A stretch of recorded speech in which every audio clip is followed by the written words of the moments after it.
Hikima TV.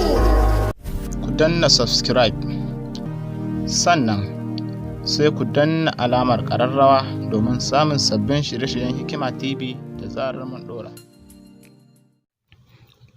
Assalamu alaikum wa rahmatullahi wa barakatuhu. ‘Yan uwa, barkanmu da sake kasancewa a wannan channel Hikima TV.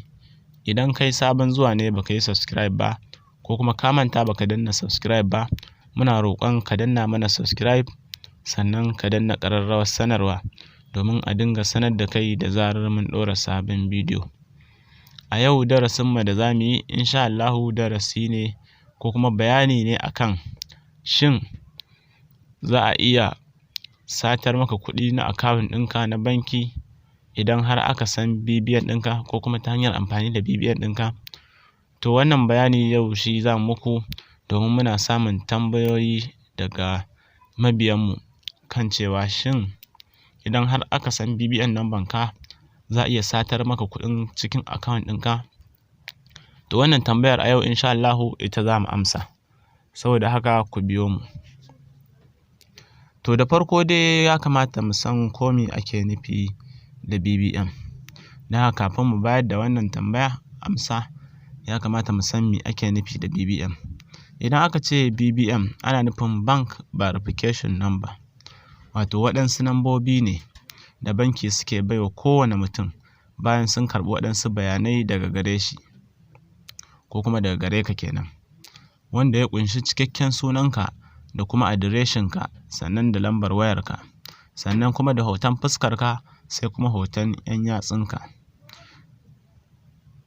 Wannan shi ake kira da BVN.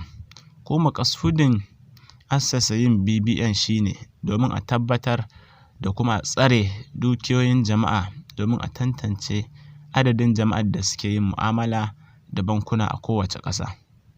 To idan banki sun karɓi wannan bayanai naka, to duk wani asusun ajiyar banki ko kuma ajiyar kuɗi da za ka buɗe a kowane banki ba sai ka sake bayarwa ba.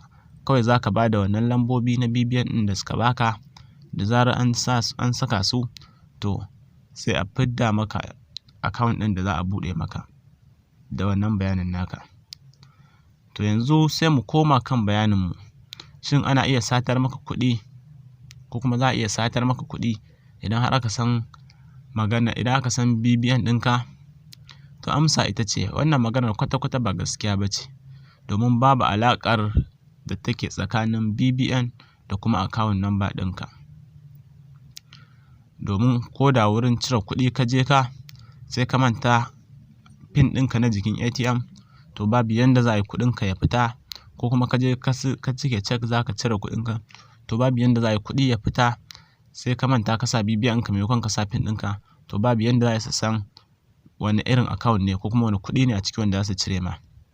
Akwai bambanci tsakanin BVN da kuma PIN da yake jikin ATM, wanda shi PIN ɗin ATM shi ne yake da hatsari sosai da sosai.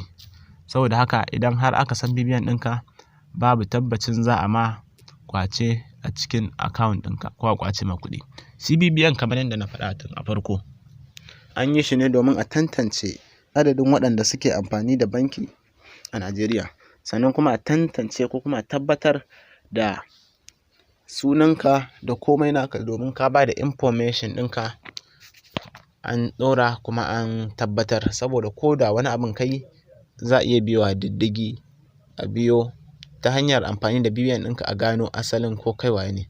Domin idan an saka BVN ɗinka, misali ga waɗanda za su yi ƙoƙarin hacking ɗin account ɗinka ko su ƙwace ma account, idan sun yi amfani da BVN ɗinka sai dai ya nuna dukkanin bayananka.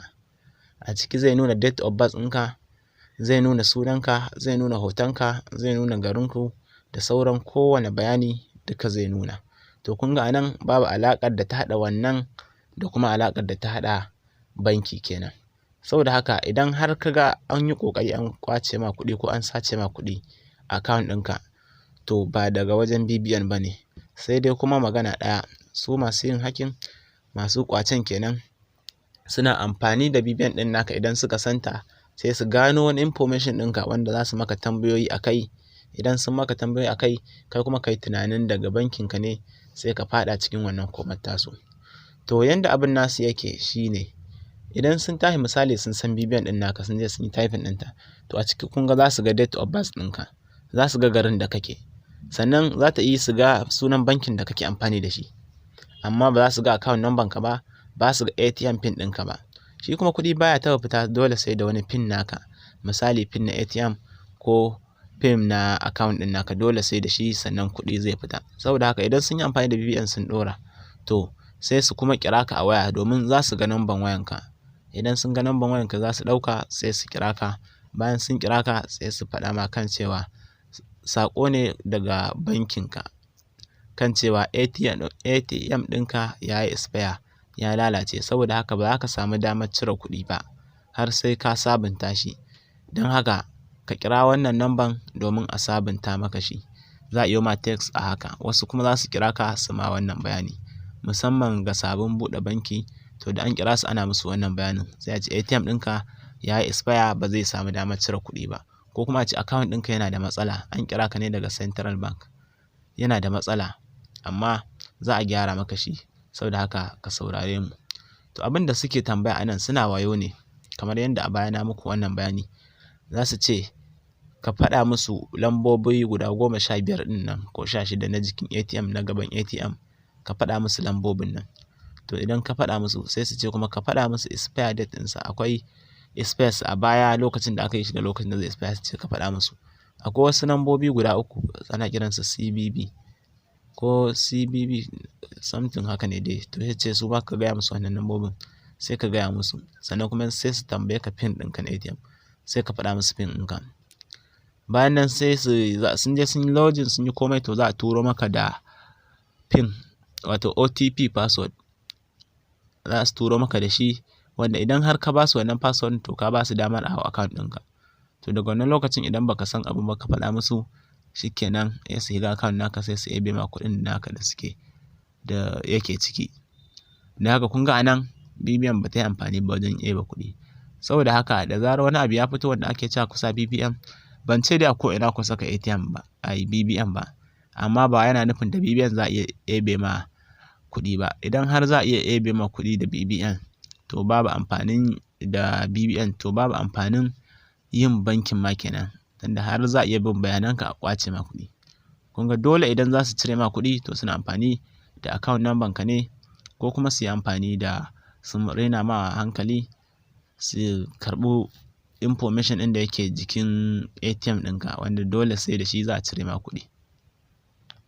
Kuma idan za a cire ma kuɗi dole sai an san account number ka, misali ga ma'aikatan banki, ko da za ka je ka account number ko number waya, ko da ka je wani ƙorafin ko wani abin za su duba, misali idan za ka cire kuɗi ma ta check da sauransu, kaga za ka rubuta account number ne a jikin katin da za ka miƙa musu, su kuma da nan za su yi typing na account number, sai komai naka ya fito, su ga adadin kuɗin da yake ciki, sai su yi transfer zuwa can nasu.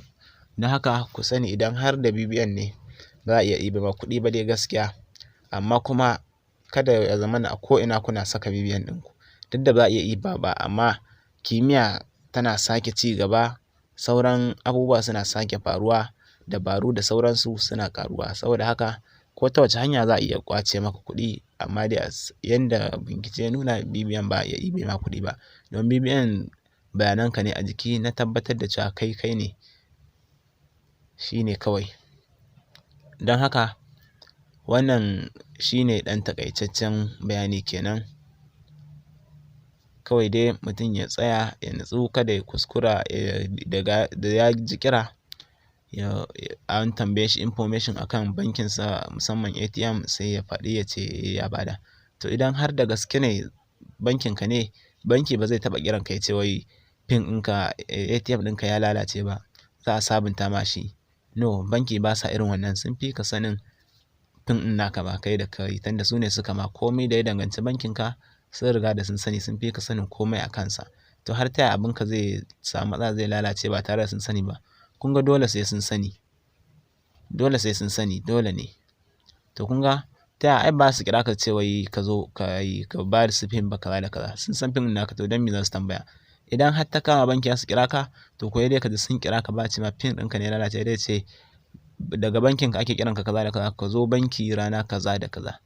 Shi ma kuma wannan ba kowa ake haka ba, sai ta kama, sai dai a ce ka zo bankin ba wai ka faɗi wani abu daga nan ba. No, duk wanda ya kira ya ce ka faɗi abu daga ka faɗi pin ɗinka ko ka faɗi lambobin ATM ɗinka, to raina ma wayo yayi, ba da gaske yake ba, damfarar ka zai yi, cutar ka zai yi, zaluntar ka zai yi. Saboda haka in dai har an ma kirance daga banki, ko ka katsar kiran ko kuma ka yi blocking number ko kuma ka nuna musu ƙarya ne, daga nan ba a sake kiran ka ba, domin damfara ta yi yawa. A baya na kawo darussuka irin waɗannan da dabaru da suke yi wa mutum irin waɗannan abubuwan. So amma yanzu ma na ɗan yi taƙaitaccen bayani anan, da fatan kun fahimci wannan bayanin. Ina fatan kuma wannan bayani zai amfani jama'a, sannan kuma muna roƙon da ku tura shi zuwa wasu gurrukan domin saura su amfana.